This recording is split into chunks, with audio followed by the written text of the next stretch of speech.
Welcome back to the AR-15 barrel series. Today we have something a little bit different, a 20-inch HBAR from Bear Creek Arsenal. This has been sitting on my shelf since Black Friday of 2024, so I figured it's time to see what it can do. First, we will go over the specs, then we will take a closer look at things during an inspection, and after that, we will head to the range to shoot some 30-shot groups.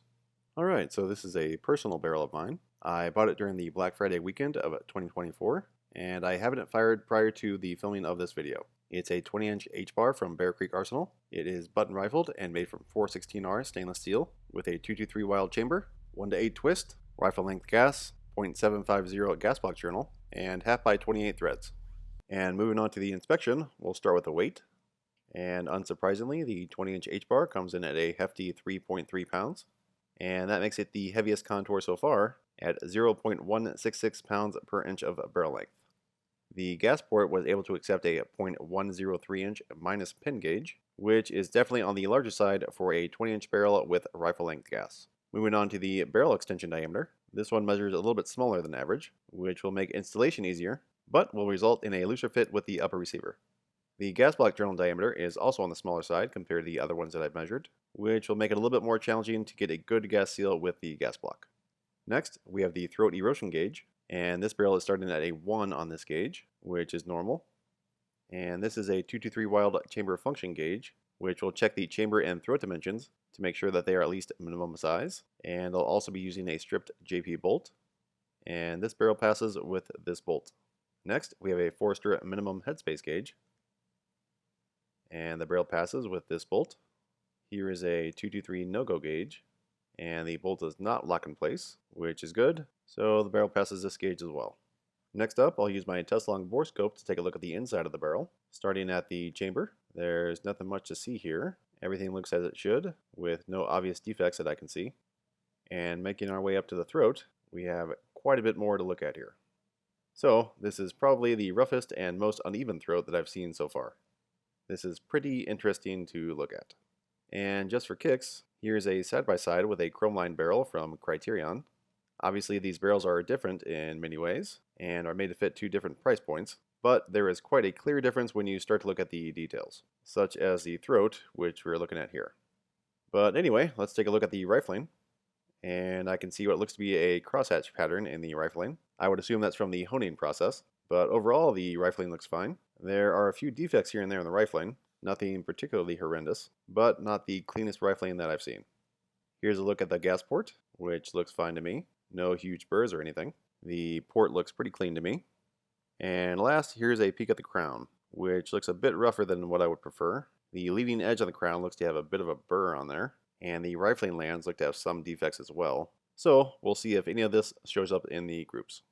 Bear Creek Arsenal does recommend a break-in procedure for their barrels. So several months ago, back in March, the break-in process was followed per the manufacturer's instructions. And if you are curious, here's what the throat looks like after the break-in process. You can see that the burr is cleaned up quite a bit, but we'll see how everything shakes out when we get to the groups. Anyway, next up we'll go over the shooting setup. The barrel was fit into an upper receiver that was supplied by Bad Attitude Department with an Expo Arms rail and a Psionics bolt carrier group. When assembling the upper, the threads were greased, and the barrel nut was torqued to the manufacturer's specification. To increase rifle stability during shooting, the handguard was fitted with a 3-inch front bag rider, and the stock was supported by a rear bag. An A5 buffer system was used, with an A5-2 buffer and Sprinco green spring. No muzzle device was used to prevent possible interference. The trigger was provided by American Trigger Company, and is their AR Gold drop-in trigger. The bore was fouled with a few rounds before shooting the first group. Scope is a D&T Optics The One 7-35 by 56. With a 34mm main tube and Japanese XED glass. The D&T optic is mounted in a reptilian mount that was supplied by Danger Space LLC.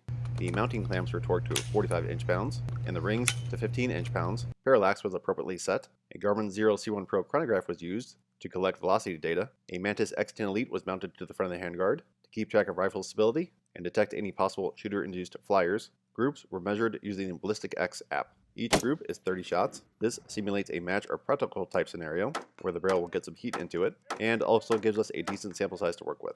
Between each group, I use a chamber chiller and leaf blower for cooldown. Distance was 100 yards. Point of aim was a small circle at the bottom of the target. Point of impact was set a few inches higher to preserve the aiming point. Wind was monitored with a ribbon, and each 30-shot group took about 4 minutes to shoot and was edited down to about 25 seconds. Today I'll be shooting 3 groups. First will be Federal Gold Medal 77 grain Sear Match King, then IMI Razor Core 77 grain, and the last group will be Winchester M193 55 grain Full Metal Jacket. Alright, let's do it.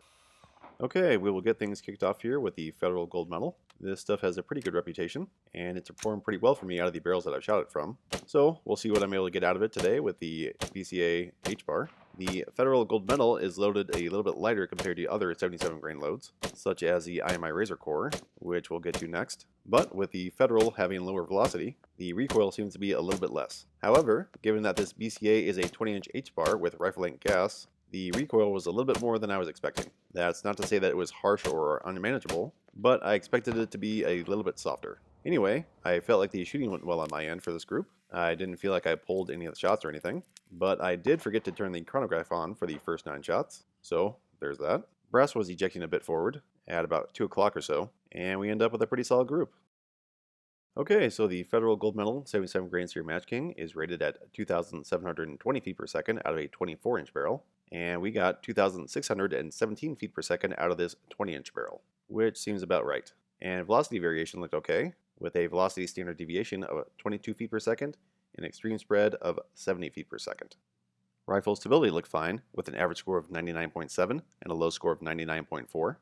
Looking at the individual velocity numbers, nothing looks to be out of place, and we ended up with a nice little group, with a bit of a cluster at the bottom, and spreading up a little bit higher from there. Before going over the group stats, we'll go over my A-ZED score real quick for the new folks. So, A-ZED stands for A Zone Equivalence Distance, and it gives you the maximum distance where the calculated group size would still fit into a USPSA A-Zone. The reason why I use this score is because it's easier for me to make sense of the group numbers compared to looking at the raw mean radius numbers.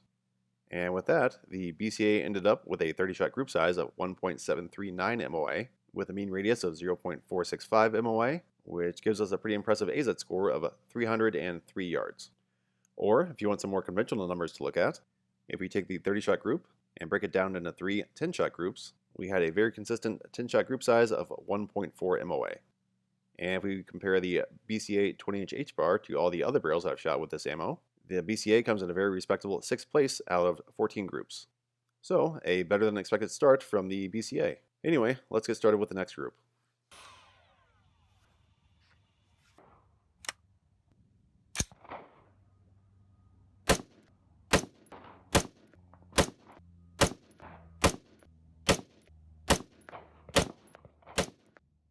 Alright, so moving on to the second group with the BCA 20-inch HBAR. This will be with the IMI Razor Core, which also uses a 77 grain Sierra Match King bullet. Velocities are usually pretty high with this load, but the groups tend to spread out a little bit compared to the Federal. So we'll see what we ended up with here. All the shooting felt fine on my end with this group, and both the chronograph and mantis picked up every shot. Brass continued ejecting forward, and recoil felt a bit more substantial than what I would have expected it to. Wind was calm, and yeah, pretty much everything went as expected with this group. So we will finish up and then take a closer look. The IMI Razor Core is rated at 2,750 feet per second out of a 20-inch barrel, and I got a little bit more than that at 2,783 feet per second. Velocity variation looked pretty decent, with a velocity SD of 19 and an ES of 96. Rifle stability looked fine, with an average score of 99.7 and a low score of 99.3. Shot number 5 was the slowest, and shot 28 was the fastest. And we ended up with a group that is a little bit taller than it is wide, with a couple of shots outside of the main group. Looking at the group numbers, 30-shot group size came in at 2.463 MOA, with a 30-shot mean radius of 0.576 MOA, which gives us an A-ZED score of 245 yards.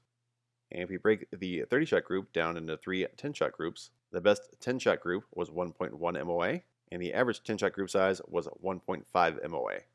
And comparing this group to the other groups that I've shot with the IMI Razor Core, the BCA HBAR comes in 3rd place out of 13 groups, with an A-ZED score that is only 22 yards behind the Proof Research barrel, which is in 1st place on this leaderboard. So, another pretty good showing from the BCA.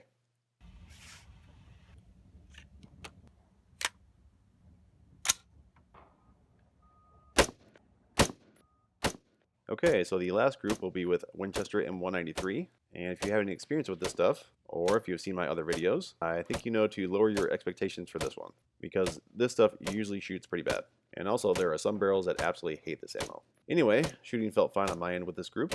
Not that every shot was 100% perfect, but I feel like I was shooting to my potential. The Mantis was able to collect data on every shot, and the Garmin got velocity data on every shot. Wind remained calm for this group, so that shouldn't have any significant impact on the group. Brass continued ejecting forward, and again the bolt velocity and recoil felt higher than what I would have expected them to be, and we end up with a pretty large group. So we will finish up here and then take a closer look. Winchester M193 is rated at 3,180 feet per second out of a 20-inch barrel, and we got a little bit more than that with an average velocity of 3,261 feet per second. Velocity variation is pretty decent for M193, with an SD of 23 and an ES of 90. Rifle stability looked fine, with an average score of 99.7 and a low of 99.4. And nothing looks to be out of place with the velocity data. Looking at the group, obviously the group is pretty large, but things look to be relatively evenly distributed for what it is. A 30-shot group size came in at 5.301 MOA, with a 30-shot mean radius of 1.595 MOA, which gives us an A-ZED score of only 88 yards. And if we break things down into 10-shot groups, the 10-shot group size was pretty consistent, with the best 10-shot group being 4.7 MOA, and the average 10-shot group was 4.8 MOA. And comparing this to the other groups that I've shot with Winchester M193, the BCA comes in 9th place out of 12 groups on this leaderboard. So, struggling a little bit here with the Winchester. Alright, so here's a look at the overall results. Like always, keep in mind that this is just my experience with one barrel. If I were to get the same barrel from the same manufacturer, it might perform better or worse. And of course, I am not a perfect shooter, so I'm sure that all these groups could at least be a little bit better. But this is what I got. Anyway, Federal ended up with the best group with an A-ZED score of 303 yards, with the IMI a bit behind that at 245 yards, and Winchester really far behind that with an A-ZED score of only 80 yards. All of the velocity standard deviations look pretty decent, and both the Winchester and IMI exceeded their advertised velocities. Looking at the two 77 grain loads, you can see that the Federal Gold Medal was over 160 feet per second slower than the IMI. And I think that'll do it for this one. I thought it was pretty interesting, but let me know your thoughts in the comments below. I'll see you next time. Later.